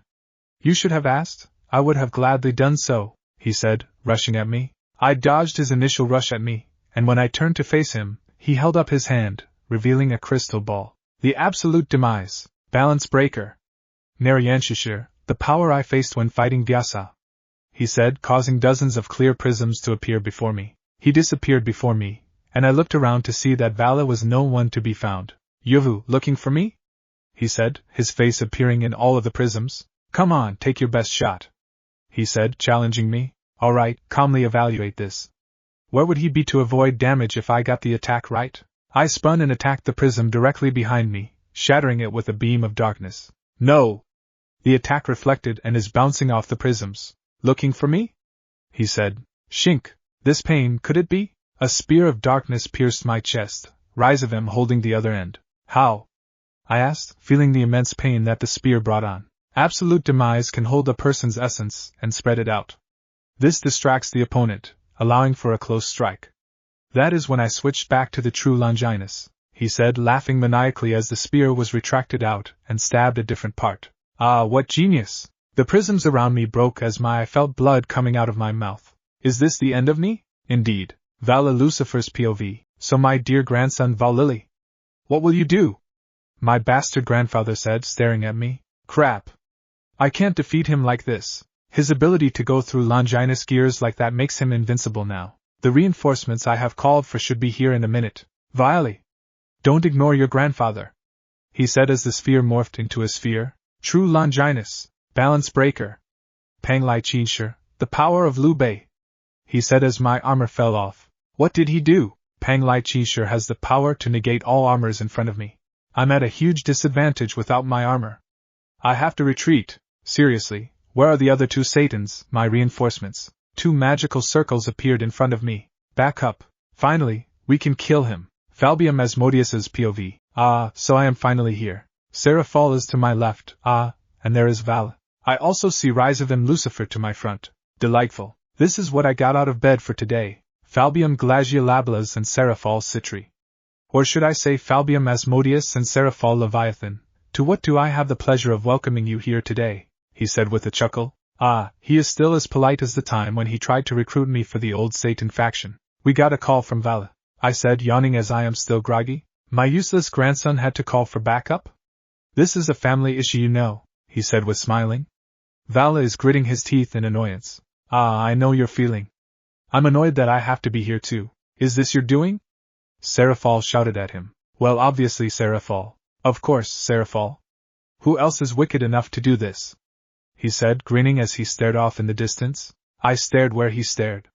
I see numerous battles, each involving an evil dragon. Ah, they're fine the way they are. Say Seraphol, isn't that your sister fighting the Yamato no Orochi right now? Yamato will kill them and mutilate their bodies. Doesn't that give you an orgasm of the highest degree? The thought of fresh citri meat for its mouth makes you excited, doesn't it? He said. Oh no, I stare at Seraphol, who is unleashing a dangerous amount of aura right now. Seraphol, don't let him provoke you. No one will harm Asotan, she said, freezing the air around Rise of Him, but not Rise of Him himself. A sphere in his hand morphed into a black shield. Lips uttered the words, Balance Breaker. Adagi, the power of Genghis Khan, he said as the air superheated. I was caught off guard by the immense heat, jumping back as the ice particles around him melted into water droplets. A shield that can control weather? No, it isn't possible. Zenith Tempest? Seraphol shouted out in shock. Ah, yeah? You don't know about my power, do you? I don't have time to rant again, so Bastard Vala, please explain why you all have no future, Rise of Him said as I became interested. What could he be talking about? His power, the transdimensional clairvoyant sphere. It can mimic any sacred gear he has faced, including the Longinus sacred gears. All of the subspecies and balance breakers that he faced can be used against us. Vala said. Ah, things just got a lot more complicated here. Looks like I won't be back in bed within 10 minutes. Okay, Falbium, think. Everything must have a weakness. No matter how strong the opponent looks, there's always weakness buried within. Okay, opponent, Rise of Him Levon Lucifer. Son of the previous Lucifer. Member of the old Satan faction. Ah, okay, what else? Super devil and wielder of this transdimensional clairvoyant sphere. Okay, we know he can cancel out sacred gears, and he can mimic sacred gears. Ah, this is hard and making my brain hurt. I should end this early so I can get back to bed. Alright, let's see if this works. Hey Vala. Use your half-dimension or something. Let me test out a theory. I said as Vala nodded. Great, one part of the plan is done, say Seraphol. Use your Celsius cross trigger on him. I said as I focused my attention back at Rise of Him, who grinned at me. Rastoria, I said while sending a series of hurricanes at Rise of Him. Seraphol to my left started her attack. Celsius cross trigger. Half dimension. Rise of Him stared at us, using his wings to take flight while smiling. Alright, time to test out the theory's other part. Is that the best you can do? Rise of Him said, landing back in front of us as the object in his hand morphed into a book. Ah, it appears to be the Annihilation Maker. Perfect. Seraphol, Vala. Launch normal attacks at him. I said as he launched a vicious smile at us. Balance Breaker. By Kalashenka, the power of Peter the Great, a single soldier of darkness emerged from the ground, causing a giant quake. The soldier had a broadsword, a shield, and stood over 50 feet tall. The soldier had no head, but it saw with a single eye on its chest plate. Our attacks intercepted the soldier, who blocked it with the shield. Vala, use your half-dimension on Rise of Him. I said as I dodged a swipe from the sword. The soldier fell to the ground as Vala used the half-dimension on Rise of Him. Okay, the theory is confirmed then. Need to tell the others. Alright, I found his weakness, I said, staring at Rise of Him who simply sneered at me. Alright, it appears he can't use the transdimensional clairvoyant sphere while having the sacred gear canceller active. In other words, he can't attack with the sphere if he is defending with the canceller, and vice versa. I said to everyone. Ryzavan growled at me, his eyes full of rage. Oh ho ho, you think you found a weakness? I have no weaknesses. Die by your overwhelming arrogance, he shouted at me. Denying the weakness represents overcompensation for said weakness. He said this while holding up a black cross. The Incinerate Anthem? Balance Breaker. Ming Taizhen Mei. Power of Li Zicheng, he said as hundreds of birds of fire took to the sky. Feng Huang birds. Birds made of pure fire that can burn a devil crisp to the bone. Valor. You know what to do, I said as Valor rushed at his grandfather, who sent the birds in front of him. Seraphal, attack, I said, charging up hundreds of corrosive spheres. The birds that rushed at us were destroyed by Seraphal's ice attacks while I launched my attacks at Ryzavan. Ryzavan gritted his teeth as the birds fell to the ground. He raised his sacred gear canceller shield as Vala's fist connected with his face. Ryzavan staggered back, his face bleeding from the punch. Vala flew back to us, and we continued to launch attacks at Ryzavan, who looked at us with a hateful face. Well, just keep chipping away at his defenses. With our combined attacks, we will eventually hit him with something that will kill him. Camille's POV, TCH, this brat is quite annoying. Skilled but annoying. We've been battling for a very long time, and he is still coming at me. Still relentless as before. The Red Dragon Emperor, quite a worthy opponent. Still is ashamed to put down such a powerful opponent. I dodged his so-called dragon shot, and maneuvered around him. Where did Ryzavan and Gamaliel go? Was I so caught up in my own battle that I did not observe my surroundings? I glared at my opponent, the Red Dragon Emperor, and the devil within. It is useless fighting in here anymore. I'm not sure what happened to Gamaliel, but without his limitless power battling the Great Red, there is no use being here. I activated a magical circle as I launched another hail of light spears at the Red Dragon Emperor, who dodged all of them. I teleported myself back to the factory, and stumbled upon a battlefield. I saw Ryzavan, who was being rapidly punched in the face by his grandson while being frozen in place. I've had enough of you bullshit, his grandson said, punching his face into the ground. So the fool finally is dead? Indeed he is. I feel his aura fading away from existence. That moronic son of Lucifer, bragging about his trans-dimensional clairvoyant sphere. I guess it wasn't as powerful as he claimed. Whatever, he was a nuisance anyway. I turned away from that scene, and started looking for Asheriel. Let's escape this and live to fight another day. Asheriel. Asheriel. I shouted out in the chaos, hoping that she would hear me. No, I see her. Azazel is holding her up. A light spear through her body. She's dead. No, Molchel, Gamaliel, Asheriel. I am the only one left. What is the point of continue living? Yes. I understand now. It is almost my time as well. Might as well bring all the humans down with me. Yes, it is all their fault. They broke the family up. I'll kill all of them. I scanned the battlefield, looking for any remaining dragons. I see Azidahaka and the Yamada no Orochi remaining. TCH, only 2 of the dragons survived? No matter, we can still do some damage. Dragons? Come with me to the human world, and kill all the humans. The evil dragons turned and smiled at me. First stop, Japan.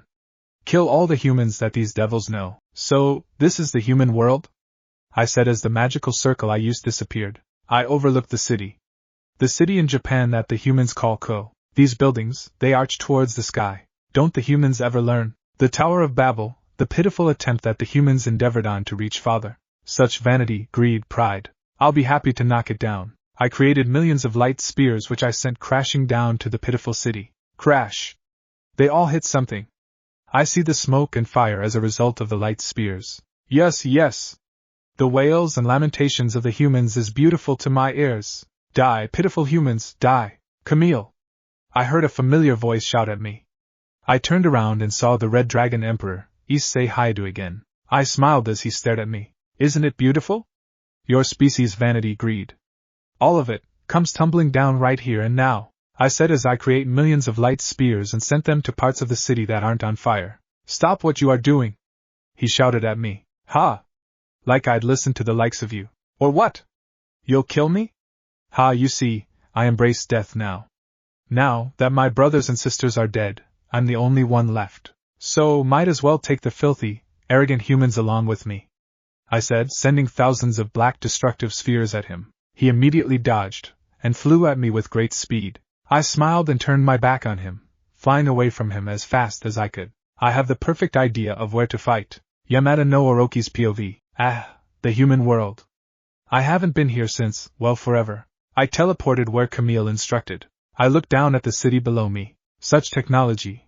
I am unaware of what they are, but it is unmistakable. This is near the Kumano Nachi Taisha, the spot where that asshole Susanoo is. Susanoo! I shouted in anger, causing a quake in the ground below. Ha! It is humorous to watch the humans scattered below me. A storm cloud materialized in front of me. After a flash of thunder, the bastard appeared from the cloud. He is dressed exactly the way I remember him.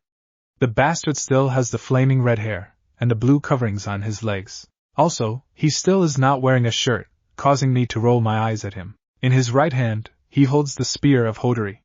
The spear that killed me. I stared at his face, and he stared back at mine. The bastard then smiled at me, causing me great anger. Ah, Yamada no Orochi, long time no see. Susanoo's POV. Ah, Yamada no Orochi, long time no see.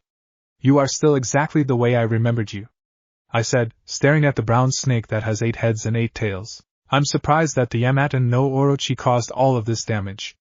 I don't remember it being able to cause massive earthquakes around the world. The skies are bloody red, reminiscent of the scenery of our last battle. You really killed me! It shouted at me. I raised my eyebrows at its outburst. Ah, that I did. And your point is? I asked, not sure of what it means. I clearly killed it, what of it? I'm going to kill all you. It yelled back at me with all 8 of its heads, causing a deafening screech in my ears. So you are planning to destroy the world too? I asked it as I gripped my silver spear, the spear that I won from Hodori, lesser god of the seas. No, that was the devil's work. It said as I shook my head in disbelief. So that fool Rizavim actually tried to summon the apocalyptic beast? I'm all for the end of the world, but he could have had the decency to tell the gods that wanted it so we could have helped. Idiot tried to go at it alone, I suppose. Well, that makes no difference. I'll kill you again, and this time, I'll make sure that nothing is left of you so you can't be revived, I said as the Yamata no Orochi charged up beams of energy in each one of its mouths. Predictable. It tried this the last time we battled. Each mouth holds a different power, unless something has changed since the last time. Let's see. Fire, water, earth, wind, light, dark, lightning, void. I stared at the beast as it charged up its attacks, thinking about how I would kill it this time. I think I am going to destroy the body and then the heads this time. I smiled as all 8 balls of energy flew at me with great speed. I swung my spear, slashing apart the lighting and void balls, while dodging everything else. Ninigi no Dorama, I said, absorbing the power of lightning and void balls with my spear. Yamata no Orochi, don't you ever learn? You tried that with me thousands of years ago. What makes you think it will work now? It will. It hissed at me as it charged up spheres of fire and water energy. It took in energy from the surroundings, and sent thousands of fire and water energy spheres at me. I swung my spear, now radiating with void energy, and cut up the fire balls. The water balls got past my defense, and hit my body, but I just laughed. I'm the god of seas and storms. Do you think that would really work? I asked the Yamata no Orochi, who just roared back. I pointed the spear of Hodori at Yamata no Orochi's body. Inaba aim, I said, expelling all of the lightning within the spear as a massive lightning bolt. I aimed the lightning bolt at the Yamata no Orochi, not caring which part of its body I hit. The Yamata no Orochi saw the attack, and managed to dodge the lightning bolt. I'm too far out for my attacks to be effective. Time to get in close. I rushed Yamata no Orochi as it hissed and launched thousands of smaller elemental attacks at me. I grinned as I dodged all of them, absorbing the power of void in my spear once again. Die! I said, launching the spear into the stomach of the Yamata no Orochi, who roared out in pain. Marufuji no Kami! I uttered these words, creating lightning bolts which emerged from the sky, and rained down on the Yamata no Orochi. The dragon roared back as it retreated due to pain. I then launched hundreds of water spears, laced with poison, at the Yamata no Orochi. All of the spears hit, causing the Yamata no Orochi to crash violently to the shrine grounds. The Yamata no Orochi continued to moan in pain as I stepped on the earth near it. I'll destroy this being once and for all. I closed my eyes and raised my hands before taking a deep breath. I cast upon you the spell of my father, Izanagi no Mikoto, the righteous and divine one, the spell that is to banish your body to the deepest corner of the world, and obliterate your soul so that not even the crows many partake in it. I started speaking of the spell my father, Izanagi, taught to me at an early age. The very spell I spoke was the very one my father used to destroy the soul of the demon Namage. A glowing magical circle appeared underneath the Yamata no Orochi's body as I continued chanting. And with this, may your soul never see the light of day again. I shouted, thrusting my spear to the earth below me to finish the ritual. The Yamata no Orochi's body turned into dust, and its soul in the form of a white orb drifted to me before shooting up into space. It is finally done. I've killed the Yamata no Orochi. Again. Azidahaka's POV. Yeah. Die. This is so fun. I've returned to my ancestral birthplace, the Dashti Kavir Desert in Persia, although I've found the humans calling it Iran for some reason. When I stumbled upon my birthplace, I found humans there and did what I love to do, kill humans and feast on their souls. So far, I've managed to kill 375, and am set to kill hundreds more. But I need to deal with some, shall we say, unwanted guests. I turn around and see that the devils have followed me back to my home. It is the Citri girl and her peerage, as well as the Gremry girl and her peerage, minus the Nikomata that I played with. Ready for more? I said as I turned to face them. Whoa! One of them launched a thunderbolt at me, which I barely dodged. Sheesh, talking about starting fast. Alright, let's play then, I said, thinking of what magic to use against these devils, who started to encircle me. I thought of the perfect one. Poison. I'll poison these annoying devils to death. I created a dense fog of poisonous gas around myself, hiding my presence from the devils who surrounded me. I then launched the cloud of gas in all directions at the devils, and loved their sounds of despair. What is this mist? I heard the Gremry heiress wail in despair. Poisonous gas. Everyone shield yourselves. The Citri heiress mentioned. Ha, it's too late to save yourselves. Once you are exposed to my poisonous gas, you will die a painful death. All of you children will die.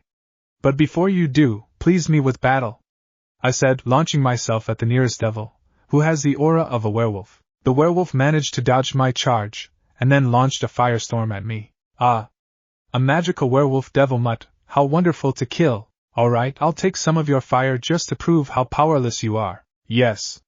Give me more, I said as I noticed a being sprinting at me from the corner of my eye. A scythe wielder. Yeah, that's not going to happen. I may like receiving pain, but I would like to live a long life full of death and destruction, so getting hit by a scythe isn't on my list. Slow. I slowed down the area of time around the girl, making her move at very slow speeds. Burn, devil, burn, I said, launching holy flames at the devil, who was burned to the bone at this. Benya-san. Yes. Mourn the loss of your worthless comrade. Who is next? I roared, unhappy with my extremely weak opponents. I was stabbed in the back by a sword, laughing as I felt the sword being retracted from my body. Very good, you managed to land a hit on me, now die. I turned around and saw a woman with a sword, the Durandal. Your power pales in comparison with the previous wielder woman. Shatter, I said, remembering the spell of breaking weapons. The woman broke in front of the woman, causing her to recoil in shock. Great, now's the chance. I used my 2 secondary heads to bite her. My left head missed, but my right head managed to bite off her left arm completely. Your arm is delicious. Thanks for the offering. I turned back around to see a little girl with white hair standing in front of me, shivering. Why you bite off Zenovia's arm? The boy shouted at me. Yeah, so what are you going to do about it? I said, launching a hail of poison-tipped arrows at the boy. This, the boy said as a tremendous amount of darkness radiated from the boy. I felt my very being threatened by the darkness, but I just laughed. You think this tiny darkness will contain me? You shall die for your stupidity, I said, launching a stream of poison water at the boy, who stood still. The water was intercepted by darkness monsters, who took the brunt of the water. Many eyes soon appeared from the darkness, as I felt my reflexes being slowed down. Why, you're trying to freeze me? Go to hell, I screamed, breaking free of the eye's grip on my body. I charged up 3 balls of fire from each of my heads, and launched them at the boy. Mirror Alice, I heard a woman say, appearing in front of the attack, a mirror in front of her. If you want to get hit by the attack, so be it. The mirror shattered, and the attack is coming back at me? Not happening. I dodged the reflected attack, but then heard the Gremry heiress talk. Extinguished star, she cried out as a tremendous amount of aura was released by her. The attack that she used to blew half of Grendel's head off? Alright, I'll take it and then brag to Grendel about how much better I took it. The aura was compressed into a sphere which drifted towards me. I was attracted to it, and rushed into it. It will probably just tickle me. That hits the spot. The sphere destroyed 5 of my wings, and charred a bit of my body. I took it far better than that wimp Grendel did. Seriously? That is your best attack? Give me something stronger, I shouted, angry that this is the best that these devils could do. Rias! Use your attack on Tsubaki! I heard the Citri heiress shout out. I saw the Citri heiress and her queen, who must be this Tsubaki, nod at each other. Alright, Sona, the Gremry heiress said as she chanted Extinguished Star again. Alright, since they can't kill me, they're killing each other? Great, let the despair take over and kill each other. Mirror Alice! Tsubaki said as the Extinguished Star hit the mirror, causing it to shatter. Reflect. I heard the Citri heiress said as the attack reflected at me. Alright, this might be it. One last time to play around before I kill all of these devils. The attack hit me head on. Ugh, crap. Too strong. I'm dying. No, screw this. If I'm dying, I'll bring all of them down with me. Detonation charge, I said, uttering the suicide spell that will destroy everything around me. The detonation charge has a setup time of 10 seconds. I closed my eyes as I felt the aura disappear from my body. It's been a good life as I counted down from 10. Camille's POV. Stop running from me. Issei shouted at me. Who says I'm running, stupid devil? I have you right where I want you. I felt your aura, and I found the house with auras close enough to yours. That's your house, isn't it? Your parents are there, right? They shall die. I shouted as I sent 1,000,000 light spears into the 6-story house, destroying the house in a blaze of glory. The house exploded and then I stared at Issei, who stared at me. Father, mother! Issei shouted at them in despair. Yes, yes! Take the suffering that I've felt and let it take over you. Why you killed them? He shouted at me in hatred. Yes, I did. Now you know some of the pain I've felt. My family being broken up. You shall take some of that pain too, I said, launching thousands of light and dark spears at him. He dodged my attacks and then started chanting. I, who is about to awaken, am the Red Dragon Emperor who holds the truth of the King up high, holding the infinite hopes and unbreakable dreams and walking the path of righteousness. I will become an Emperor of Crimson Dragon, and I will lead you to the path of heaven, glowing in deep crimson light. Cardinal Crimson full drive. Boost, boost, boost, boost. Issei shouted as he rushed at me with an obscene amount of speed. I barely dodged his attack, and launched thousands of spears at him. Star Sonic Booster. Where did he go? Punch! Ugh! He hit me. He is in front of me, throwing hundreds of punches at me. Retreat! I flew full speed away from him to get a breather from him. He grabbed one of my wings and flung me onto the roof of a building. Alright. You asked for it. He rushed at me as I stood back up on the roof. I created a wall of water, which I launched at him. Once the water hit his armor, causing it to corroded by a bit. I then followed it up with a strike of holy lightning, which hit and electrocuted him, stopping him in his tracks. Yes, yes! How do you like my acidic holy water, holy lightning combination? I shouted at Issei, who is kneeling on his hands and feet on the roof. Die! I said, rushing towards him and kicking him in the stomach. How do you like it? I shouted, kicking him repeatedly in the stomach as I heard him gasp for air. I saw him bleed out from his mouth, and I want to see more. I kicked him in the face, knocking him onto his butt. Yes. His face is full of fear right now. I picked him up by his face, and lifted him up. I started crushing his head, hearing his screams as music to my ears. Shink! What is this? I looked down, seeing a golden spear in my chest. I dropped Issei, and started to turn to face whoever stabbed me. The spear retracted, and I spun around. It was a young male with black hair. Why you dare stab me? I said, preparing a light spear to stab the man with as the male stabbed me again, this time in the shoulder. Ugh, no, I will not die like this! I shouted as the spear was retracted again. I grabbed the man by the throat and lifted him up. The man struggled, but he managed to stab me again, this time in the upper chest. I dropped the man, and knelt down. My body just simply didn't move. You were an able opponent. I wish I faced you on equal terms, he said as he readied his spear. I closed my eyes and waited for the end. Me, killed by a human that I couldn't even sense. I suppose fate has a strange way of working. Chow Chow's POV. I did it. I just killed the Archangel Camille, the one that Indra told me of, by stabbing him in the face with my spear. I stared at Issei, who is coughing out blood. It is a shame that I have to do this to such a strong opponent. Issei, you were a good opponent. I wish I could have killed you purely on my own power, but I must do this for humanity. Goodbye, I said, pointing my spear at Issei before launching a beam of energy at Issei. The beam obliterated Issei, killing him. I stared down at both of the dead bodies, Camille and Issei. The apocalypse was stopped by me. I'm the one who managed to kill Issei and Camille. I'm the winner out of everything that has happened today.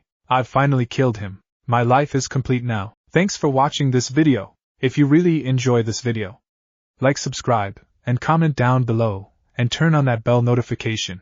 Don't forget to support and follow the Skylinemaster for writing that awesome fanfic, and also make sure to comment on this story, link in the description. See you in the next video. Goodbye.